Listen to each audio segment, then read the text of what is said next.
और चलिए देखिए, इस बीच एक बड़ी खबर सामने आ रही है, उसका रुख कर रहे हैं। बड़ी खबर इस वक्त पेपर लीक को लेकर, जहां केंद्र सरकार ने बड़ा फैसला लिया। न्यूज़ 24 पर आप देखिए किस तरह से डस्टर कार से पकड़ा गया था आरोपी सिकंदर। न्यूज़ 24 पर नीट मामले में आरोपी की कार। तो बड़ी खबर इस वक्त की आपको बता रहे हैं। सौरभ जुड़ गए हैं ज्यादा जानकारी के साथ। न्यूज़ 24 पर नीट मामले में आरोपी की कार। सौरभ, मैं चाहती हूं कि आप एक्सप्लेन करें कि किस तरह से सिकंदर तक पुलिस पहुंची थी, किस कार से उसकी बरामदगी हुई है, जो जानकारी न्यूज़ 24 एक्सक्लूसिवली दे रहा है।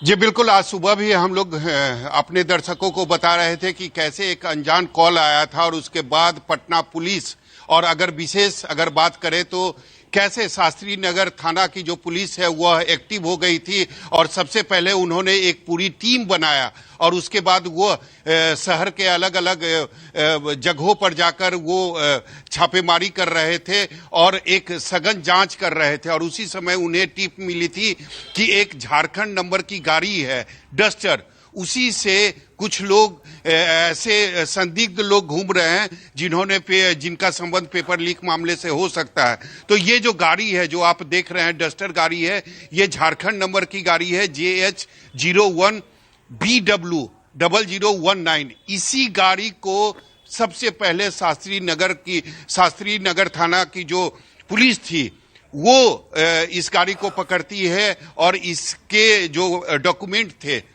वो मांगा जाता है चेक करने के लिए। और इस गाड़ी में आगे की सीट पर ड्राइवर जिसका नाम बिट्टू था और उसके साथ जो बैठा रहता है यानी परीक्षा माफिया सिकंदर, इसी गाड़ी की अगली सीट पर वह बैठा हुआ था। और उसके बाद जब पुलिस जो है यानी शास्त्री नगर थाने की जो पुलिस है वह जब इस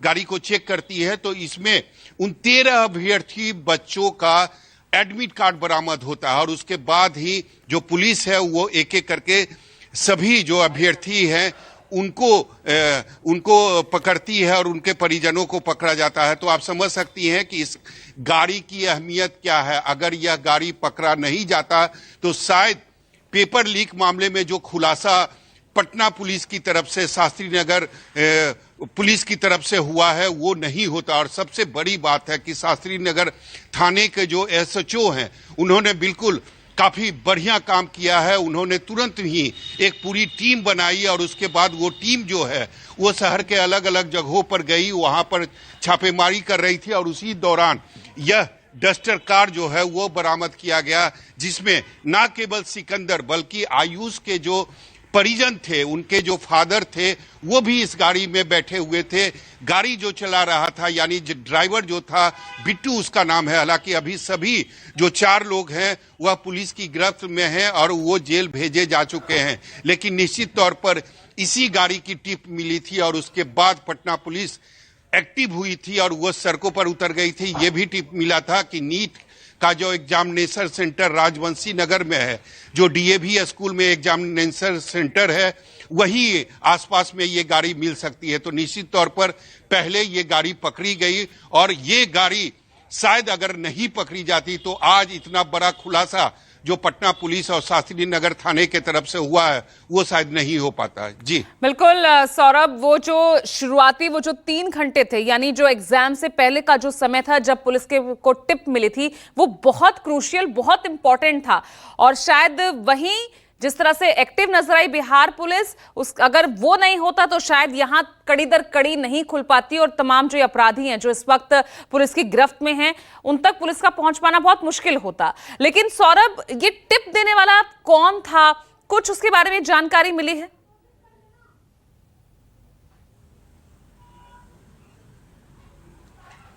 ये पुलिस अभी इसका खुलासा नहीं कर रही है, लेकिन निश्चित तौर पर वो टिप आने के बाद जिस तरीके से, अगर शास्त्री नगर थाने की बात करें, उनके सब इंस्पेक्टर की बात करें, तो वो जिस तरीके से एक्टिव हुए, आनन फानन में तुरंत ही उन्होंने 10 लोगों की टीम बनाई और उसके बाद अलग अलग जगहों पर छापेमारी शुरू हो गई थी। और उसके बाद जिस तरीके से टिप मिली थी कि एक गाड़ी है, झारखंड नंबर का गाड़ी है और उसी में जो पेपर माफिया हैं, जो परीक्षा माफिया हैं, वो घूम रहे हैं और एग्जामिनेशन सेंटर के आसपास ही घूम रहे हैं। उसके बाद ही आनन फानन में सभी जो टीम थी, जो पुलिस की टीम थी, वो एक्टिव हुई, अलग अलग जगहों पर जाकर वो छापेमारी कर रही थी। उसी दौरान पुलिस को यह डस्टर कार जो है वो दिखाई दी और उसके बाद इसको रोका गया। हालांकि इसको रोकने में भी पुलिस ने काफी मेहनत की थी, कारण अचानक जब इसे हाथ दिया गया था तो ये नहीं रुका था। थोड़ा सा पुलिस ने इस गाड़ी को पीछा किया था और उसके बाद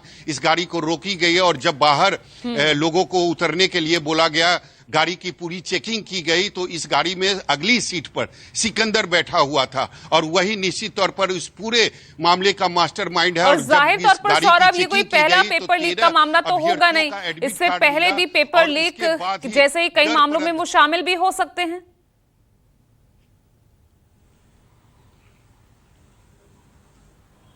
जी बिल्कुल हो सकते हैं। जिस तरीके से सिकंदर ने कबूलनामा किया है पुलिस के सामने कि सिकंदर संपर्क में आया अमित आनंद और नीतीश कुमार, यानी अमित आनंद और नीतीश कुमार सिकंदर के पास गए थे। हालांकि सिकंदर जूनियर इंजीनियर था, नगर विकास विभाग में वो जूनियर इंजीनियर था और अमित आनंद और नीतीश कुमार ने ही सिकंदर को बोला कि देश का कोई भी परीक्षा हो, हम उस परीक्षा का जो पेपर है उसको लीक कर सकते हैं। उसके बाद नीट का एग्जाम आया, सिकंदर को ऑफर मिला कि अगर आप चाहते हो, अगर आपके पास छात्र है तो हम नीट का जो क्वेश्चन पेपर है वो आपको लीक करके दे सकते हैं।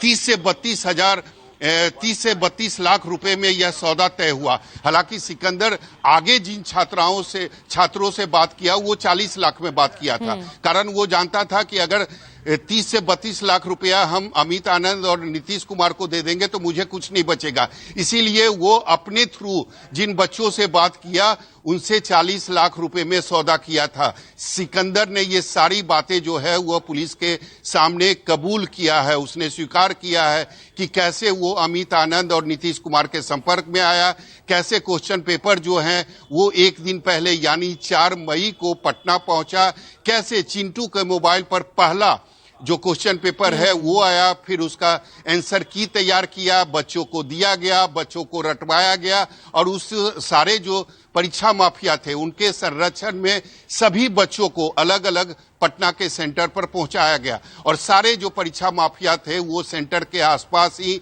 अपनी गाड़ी में घूम रहे थे। तो निश्चित रूप से अगर यह गाड़ी पकड़ी नहीं गई होती, अगर सिकंदर पकड़ा नहीं गया होता तो पूरा जो मामला है उसका खुलासा नहीं होता और इतना बड़ा मामला जो आज निश्चित रूप से एक बड़ा सा सवाल बन गया है, क्योंकि आपने देखा होगा कि कैसे शिक्षा मंत्री ने शुरू में कहा था कि कोई गड़बड़ी नहीं हुई है, कोई क्वेश्चन पेपर लीक नहीं हुआ है।